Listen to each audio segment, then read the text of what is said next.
You've probably heard that severe storm season is winding down, that the worst of the year is behind us, that the calendar has flipped past the danger zone and we're safe until spring.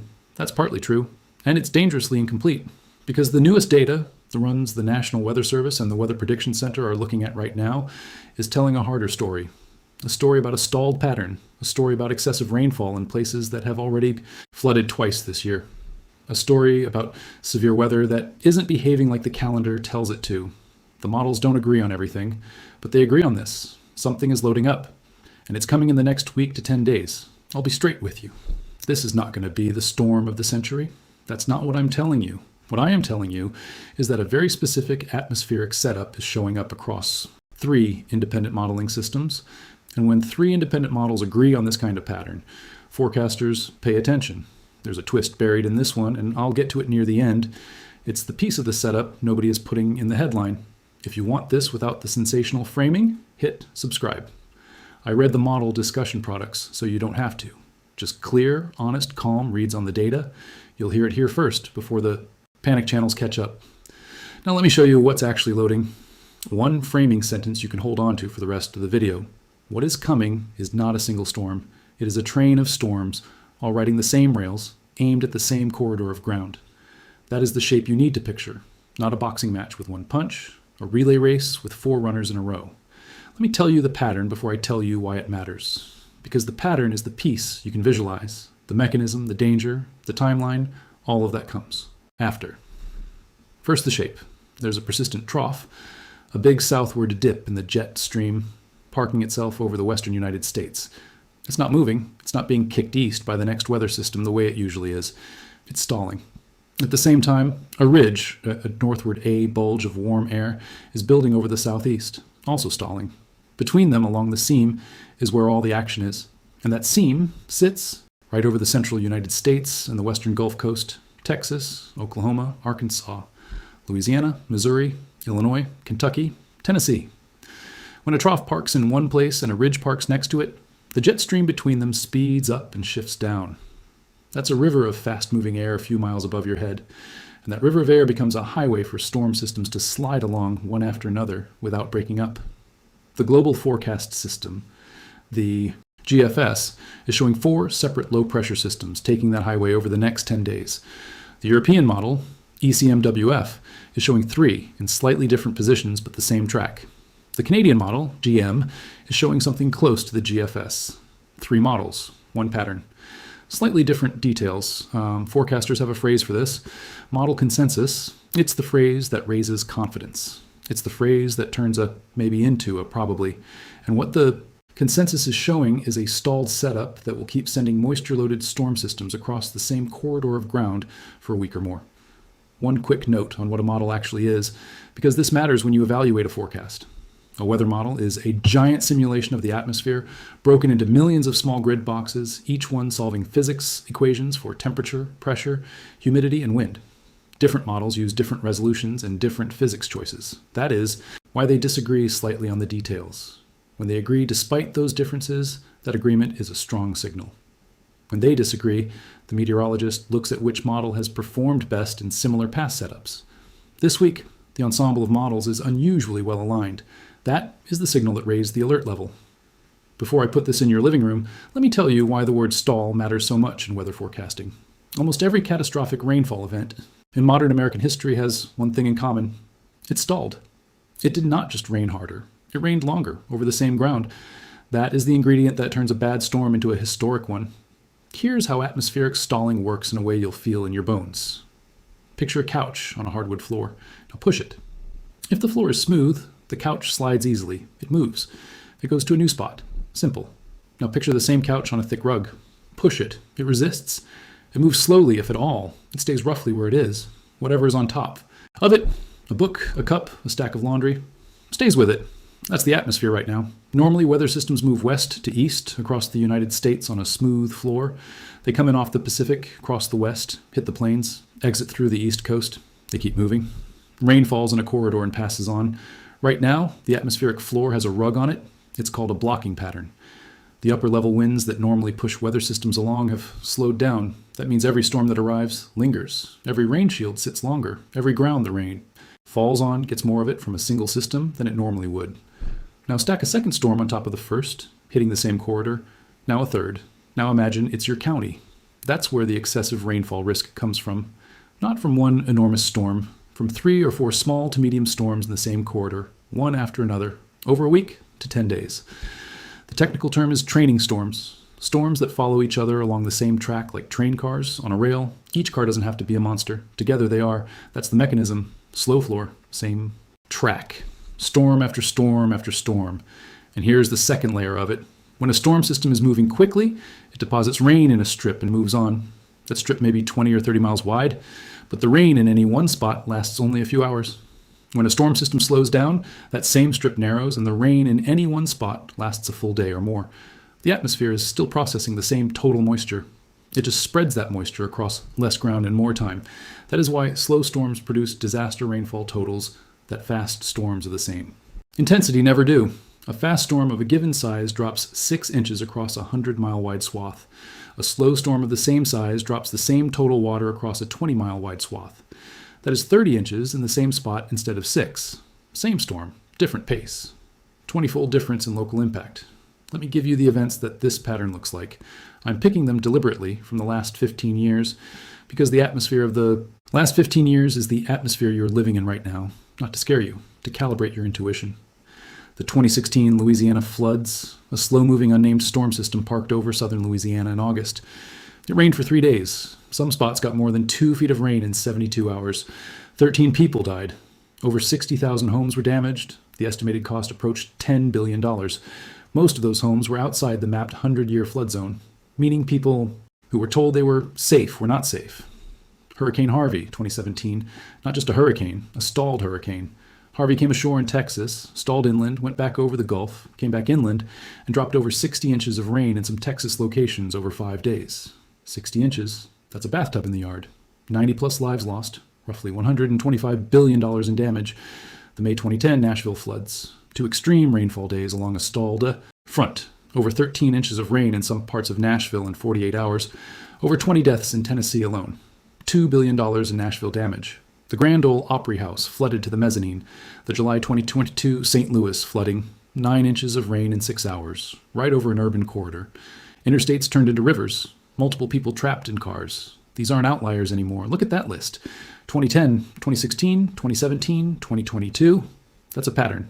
The National Climate Assessment has been noting for a decade that extreme rainfall events, the top 1% of daily precipitation totals, have been increasing across most of the eastern 2/3 of the country. The atmosphere holds more water when it's warmer.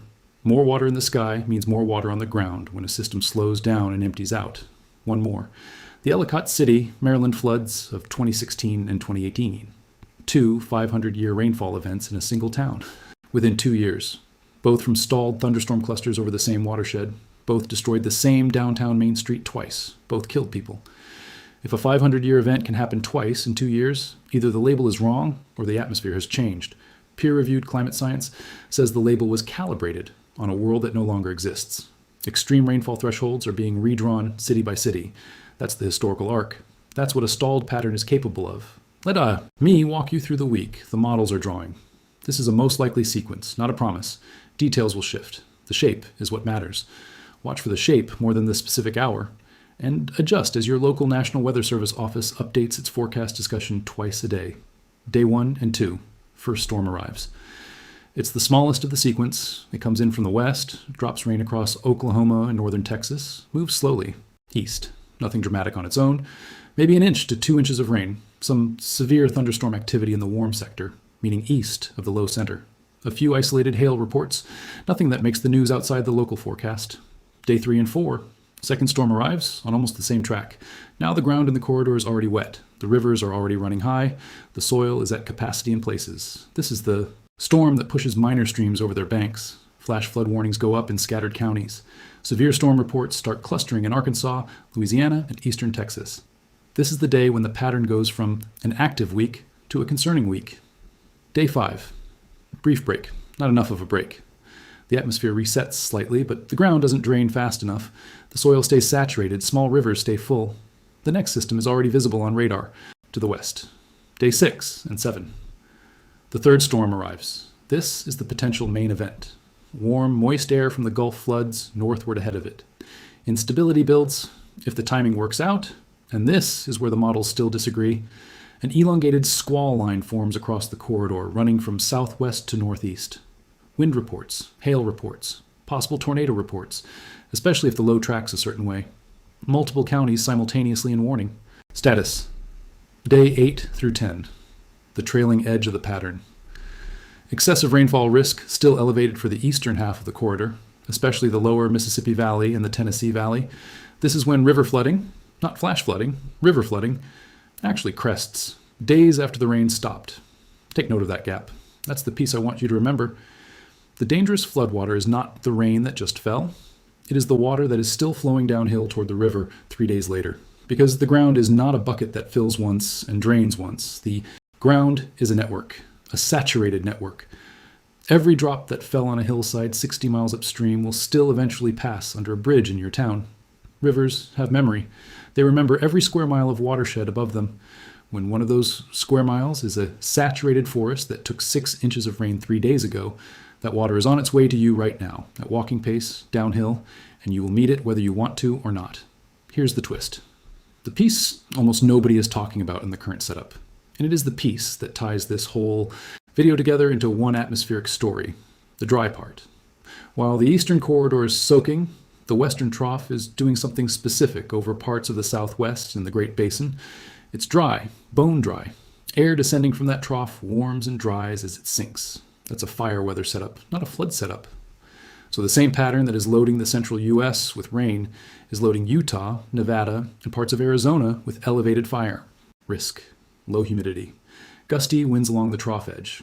Dry lightning is possible along the flanks. That's the twin danger of a big, stalled pattern. Flood and fire running at the same time on opposite ends of the country. Firefighters and flood rescue teams both mobilized in the same week over completely different problems on the same atmospheric map. The 2016 Louisiana flood and the 2016 Western fire season overlapped. So did Harvey in 2017 and the massive California fire season that year. Not a coincidence.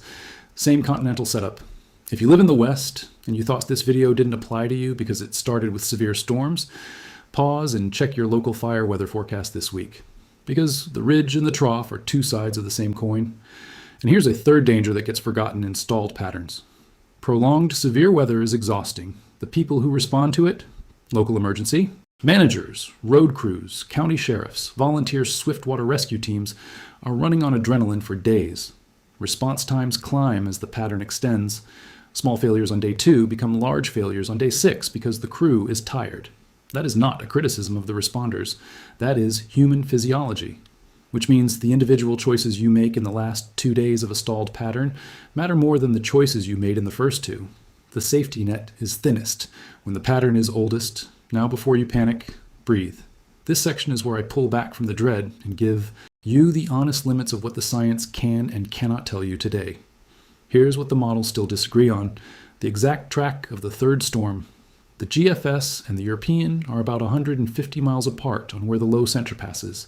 150 miles is the difference between a city getting 6 inches of rain and a city getting 1 inch.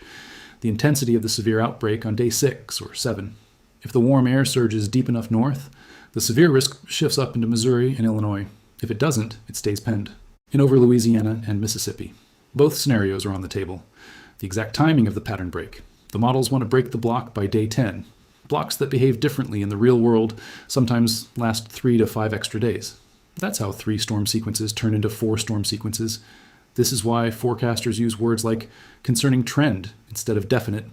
The pattern is real. The specific outcomes depend on details that will only firm up in the next 48 to 72 hours. Here's what I want you to take from this. Watch your local NWS office's forecast discussion for the next several days. They will start telling you which of these scenarios is winning as the data comes in. That is your best signal. Not this video, not any other national scale outlet. Your local office. Practical steps. Boring. Effective. Do the ones you have not done. Skip the ones you have. Move fast. The pattern is not waiting for you. 1. If you live in the corridor, anywhere from East Texas across to Tennessee, know the difference between a flash flood watch and a flash flood warning. A watch means conditions are favorable. A warning means it's happening now. When a warning drops, do not drive. Do not walk into moving water. 6 inches of moving water can knock you down. 12 inches can float a car. 2 feet can float a pickup truck. This is not an exaggeration. This is fluid dynamics. 2. Never drive around a barricade at a flooded road. Never. Roads flood because the underlying culvert has failed, and you cannot see that with the water on top. More than half of flood-related deaths in the United States every year are in vehicles. All of them are preventable. 3. Move valuables and vehicles to high ground before the second storm. Not after. The second storm is when the ground reaches saturation, and that's when things you left in the driveway become things you had in the driveway. 4. Check your basement and your sump pump. Test it. Actually pour water into the pit and listen for it to run. A sump pump that hasn't run since spring will fail exactly when you need it most. 5. Charge everything. Chargers, phones, laptops, backup batteries, the radio, the flashlight. Power outages during severe storm sequences last longer than during single storms because crews cannot restore lines during ongoing thunderstorm activity. 6. If you live along a river, know your gauge. No AA has a website for every mapped river gauge in the country. Bookmark your closest one. Watch it after the rain stops. That's when it will tell you what's coming. 7. If you have neighbors who are elderly, disabled, or live alone, check on them before the storms arrive, not after. Give them your phone number. Offer to be a check-in for them during the peak days. This is the single most impactful thing a person can do in their own neighborhood during a severe weather week. 8. If you have kids at outdoor sports or after-school activities during the pattern week, ask the coach or program director for the severe weather protocol. Every organization has one. Not every organization uses it. A 5-minute conversation on Monday can prevent an outdoor practice on Thursday during a warning level storm. 9. If you have a well and a septic system, understand that heavy multi-day rainfall can push groundwater levels above the septic drain field, which forces sewage back into the house through the lowest drains. If you have ever heard a gurgling from a basement floor drain during a storm, that is the warning sign. Know where your septic access is. Know a septic contractor's phone number. Do not use significant amounts of water, laundry, long showers, dishwashers, during the peak saturation window. This is a rural preparedness detail that urban forecasts never mention. 10. If you're in the western fire risk zone, on the flip side of this pattern, don't burn anything. Not a campfire, not yard debris, not a grill without a screen, not a cigarette out a car window. The exact same setup that is soaking the east is drying you out. Behave accordingly. That's the list. That's the plan. Screenshot it, work it. Then forget about it and enjoy the calm days between storms. Here is the whole shape of what's happening. If you have been with me through the details, this is where I zoom out and let you see the pattern from above. A jet stream that used to move quickly across the country has slowed down and buckled. On one side, a trough is stalled. On the other side, a ridge is stalled. Between them, a corridor of moisture-loaded storms is trained onto the same stretch of ground for a week or more. That corridor gets soaked. Rivers rise. Severe storms and possible tornadoes cluster along the seam. Meanwhile, the descending air on the western side of the trough dries out. Fire country, and creates a parallel danger nobody is watching. All of it, the floods, the storms, the fire risk, is one atmospheric pattern with 3 different faces. That's the story. One pattern, multiple dangers. Different regions, same cause. One more layer I want to make explicit. The relationship between the flood side of this pattern and the fire side of this pattern is not coincidental. The atmosphere is a closed system. Air that rises somewhere has to descend somewhere else. Moisture that concentrates in one corridor has to be pulled from another corridor. The floods and the fires are not 2 separate events sharing a calendar week. They are the same event, viewed from 2 sides of a continent. That is the piece meteorologists internalize early in their careers, and non-meteorologists rarely hear said out loud. Which means, when you see flooding footage from Louisiana on one channel and fire footage from Utah on another, channel in the same news hour, do not think of them as unrelated. They are the same map, rotated, one atmospheric decision, 2 very different consequences, both real, both happening now, and every year, patterns like this are lasting a little longer than they used to. Not always, not every year, but often enough that the trend is showing up in the peer-reviewed literature, in the National Climate Assessment, and in the operational forecast discussions that meteorologists write for each other every morning. We used to say the atmosphere was a river. Now we're learning it's a river that occasionally sits still. That's the trend the models are showing right now. That's why I'm telling you about it. One last honest note. Peer-reviewed climate science has been documenting an increase in the frequency of blocking patterns in stalled weather systems over the northern hemisphere for at least the last 2 decades. The mechanism is still being debated. One leading hypothesis links it to a weakening temperature gradient between the Arctic and the mid-latitudes, driven by Arctic warming outpacing lower latitude warming. A weaker gradient produces a slower, wavier jet stream. A wavier jet stream is more prone to blocking. That is the current best explanation, and it is still being refined. You do not need to hold the theory to prepare for the effect. What you need to know is that stalled patterns are not going away. They are, according to the current data, becoming more common. That is why videos like this one will keep showing up. That is why individual preparation matters more year over year, not less. 1 week at a time, one pattern at a time, one neighborhood at a time. That is how the country adapts to a slower moving atmosphere. And one more thing before we close. The insurance industry, quietly and without fanfare, has been repricing flood risk across the middle third of the country for the last 5 years. If your homeowner's renewal came in higher than you expected, or if your flood policy premium jumped recently, this is one of the reasons why. The actuaries have already seen the trend in their claims data. They are not waiting for the peer review to catch up. You do not have to wait either. Standard flood insurance policies in the United States carry a 30-day waiting period between purchase and coverage. If you buy today because of this forecast, you will not actually be covered when this week's storms hit. The lesson is not to blame the insurance system. The lesson is to buy flood coverage during calm months, not during watch and warning weeks. Fix that in the calm after this pattern passes. One more line before the outro. The reason this video exists is not to scare you. It is to give you enough runway to be the neighbor other people are glad they have this week. If this walked you through the week better than the headlines did, hit subscribe. You'll be first when the models firm up on which day is the main event, and I'll walk through the update the same way I walked through this one. Not hype, not panic, just clear information. Here's my question for you. Which one of these worries you the most going into this week? The flash flood risk along the corridor, the severe storm threat and possible tornadoes on day 6 or 7, the river flooding that will crest after the rain stops, or the fire weather risk on the western side of the pattern? Drop it in the comments. Tell me where you live. I read every single one, and the answers point me to the next region to break down. Take care of yourself, check on your neighbors before the rain starts, and I'll see you in the next one.